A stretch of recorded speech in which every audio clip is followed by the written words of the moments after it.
Agora, eu quero falar um pouquinho da atuação do Eduardo Bolsonaro e eu vou começar nesse bloco e a gente continua no próximo, porque Alan Gani, ao ser questionado sobre as sanções econômicas, ele menciona que a liberdade é mais importante do que a economia e que ele está disposto a ver o país sancionado agora para ter liberdade mais para frente.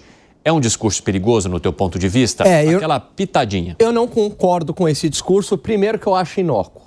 Eu não acho que você sancionando vai ter algum efeito no Poder Judiciário.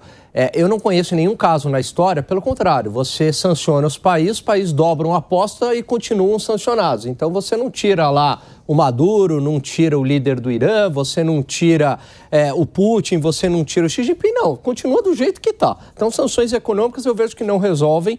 Quem paga a conta é a própria população, então eu vejo que é inócuo. Aliás, também, agora eu vou pegar o discurso da pandemia. Qual que era o discurso da pandemia?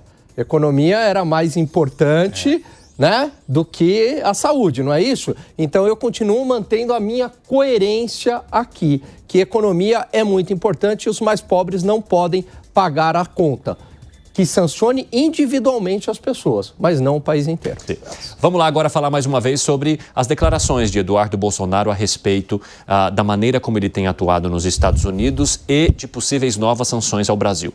Eduardo Bolsonaro falou que aguarda sim sanções para os presidentes da Câmara e do Senado se eles não pautarem a anistia ou sequer a proposta que prevê o impeachment do ministro Alexandre de Moraes. Fala também que a liberdade, na visão dele, é mais importante que a economia, ao ser questionado sobre as sanções que o Brasil está sofrendo dos Estados Unidos nesse momento. Ô Zé Maria Trindade, como é que você avalia a postura de Eduardo Bolsonaro, que cada vez estica mais a corda? Pois é, e é o objetivo, eu estou acostumado assim, ao pragmatismo de político, né, sobre o objetivo. Alguns exageram tanto no objetivo que cai naquela do Maquiavel, né? Que os fins justificam os meios. E eu não estou entendendo, deve ter alguma saída para isso, mas eu não estou entendendo qual é o objetivo, porque no Congresso Nacional o que eu escuto é assim, não, isso não vai dar certo. E o grupo mais ali do PL Raiz é que defende, né? Até por falta de opção, mas é o grupo que defende. Mas a média e o centrão, por exemplo, quer a distância desse discurso, não quer nem saber desse discurso.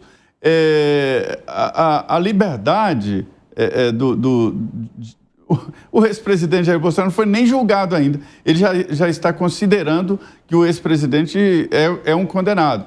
Mas tudo bem, na política é uma linha que todos seguem aqui. Agora, quando ele ameaça os presidentes da Câmara e Senado, ele fecha a possibilidade de ação, porque aí, a partir dessas ameaças, se o presidente da Câmara tomar qualquer medida nesse sentido e o presidente do Senado, significa que cedeu à chantagem, que cedeu a uma ameaça. Percebe como é complexo demais e é difícil de entender qual é o objetivo de fazer umas ameaças assim e ameaçar, inclusive, a economia do Brasil e querer que o Brasil seja terra arrasada. Quer dizer, eu nunca vi ninguém assumir, porque o PT sempre fez a política da terra arrasada, né? Mas nunca assumiu.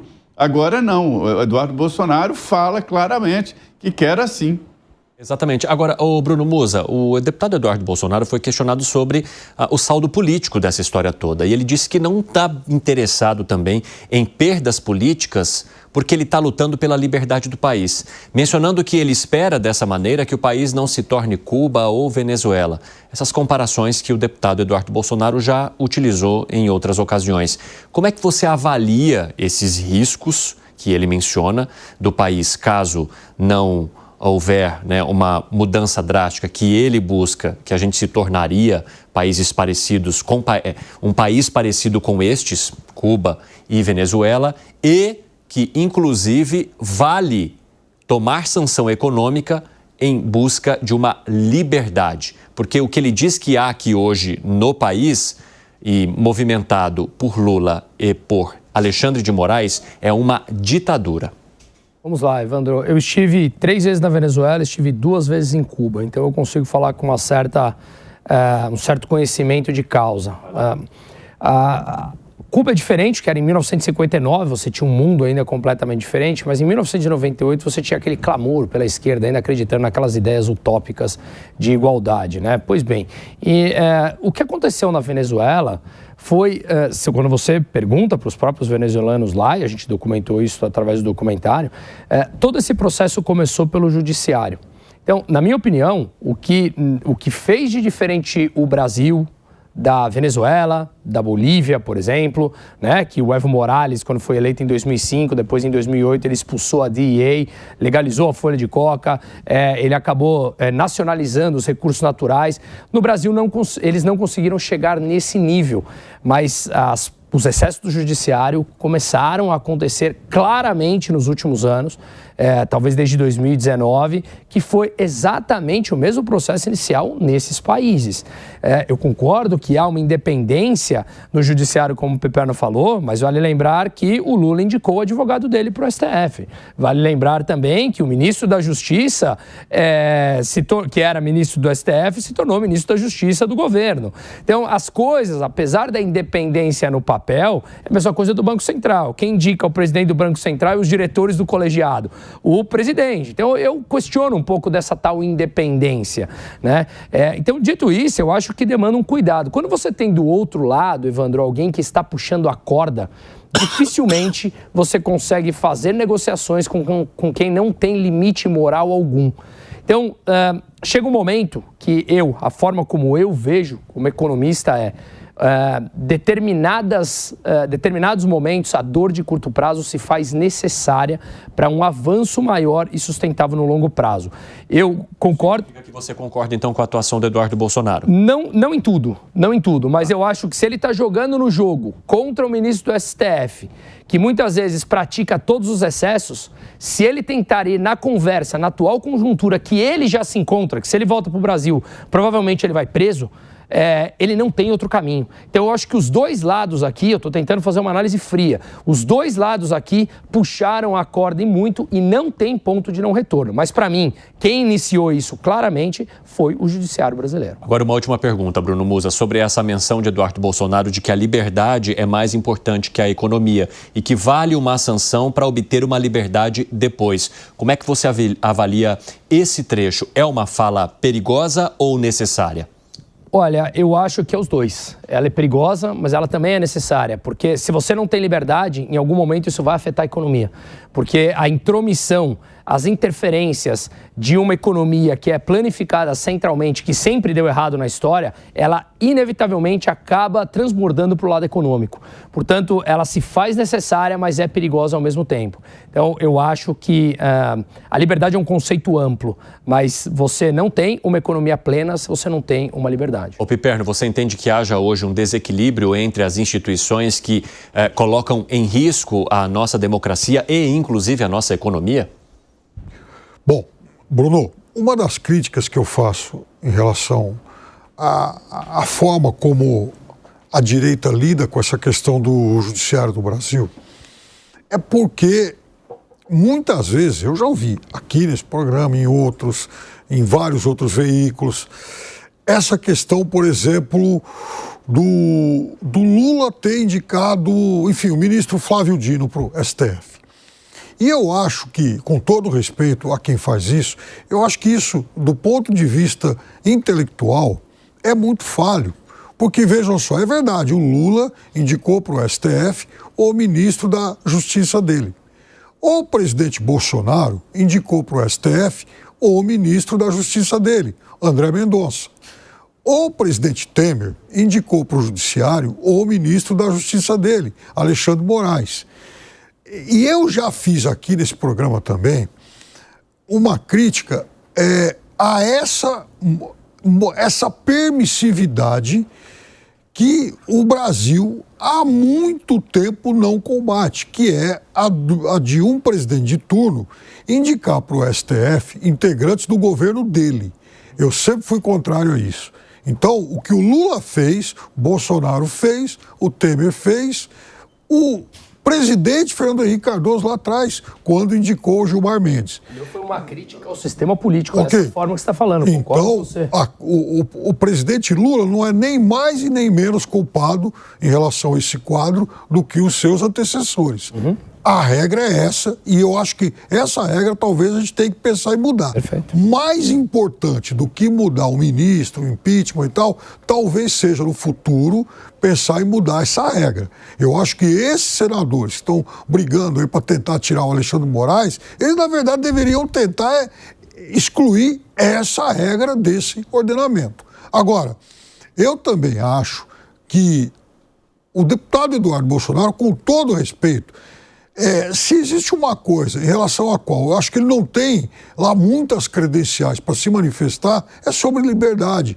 Ele se orgulha em usar, por exemplo, camisa com o rosto lá do torturador Ustra.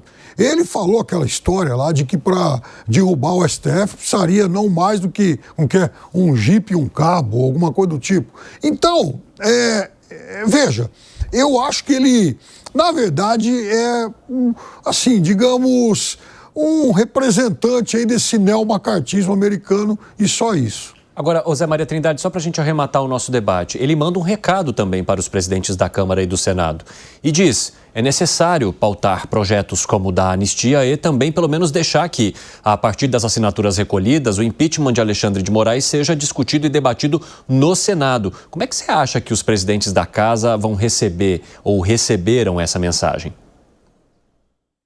Olha, eu conversei com senadores que avaliaram o seguinte: Eduardo Bolsonaro tem sim conversado com autoridades norte-americanas, tem feito rodada de negociações. Senadores me disseram que a senadora Tereza Cristina foi muito procurada por ele lá, querendo saber onde vocês vão, com quem vocês vão se reunir, e eles ficaram com a nítida impressão de que Eduardo Bolsonaro queria saber onde os senadores iriam para depois interceptar e evitar a agenda, né, para se ter uma ideia. Eles voltaram meio impressionados com a pressão dele e inclusive com a ação no governo, ou seja, ele tem sim acesso ao governo, né? E diante disso, ele deve estar se sentindo empoderado ao ponto de desafiar o presidente do Congresso Nacional, Davi Alcolumbre, e impor pauta que é o impeachment de um ministro do Supremo. Davi Alcolumbre já avisou publicamente que não vai colocar em votação. Ele exagera, diz que se houver 80 assinaturas, né, ele não colocaria, porque entende que esta não é uma prioridade para o Senado Federal, não é assinatura, mas sim um crime de responsabilidade. Por outro lado, eu particularmente, Zé Maria, aqui, acho que não faz sentido se retirar Alexandre de Moraes do Supremo, os outros ministros vão continuar. Isso não vai acontecer. Mas se acontecer, os ministros vão continuar. Todas as decisões do ministro Alexandre foram confirmadas, ou pelo plenário principal, ou pelo plenário da primeira turma, né? Por outro lado, o presidente da Câmara já falou que não vai essa anistia ampla, geral e restrita que possa salvar o ex-presidente Jair Bolsonaro. Isso não vai acontecer, não tem clima para isso. Eu dizia que não iria votar. Hoje, eu acho assim, esfriou, mas existe a possibilidade, depois de conversar com alguns deputados na Câmara. Quer dizer, esfriou o processo de anistia, mas não foi descartado. Já no Senado Federal, a história do impeachment de Alexandre, eu acho que está descartado. E o Nelson Trade, o senador presidente da Comissão de Relações Exteriores, criou um grupo específico de relação Brasil e Estados Unidos. Veja como isso tomou conta da política. Com certeza, Zé Maria.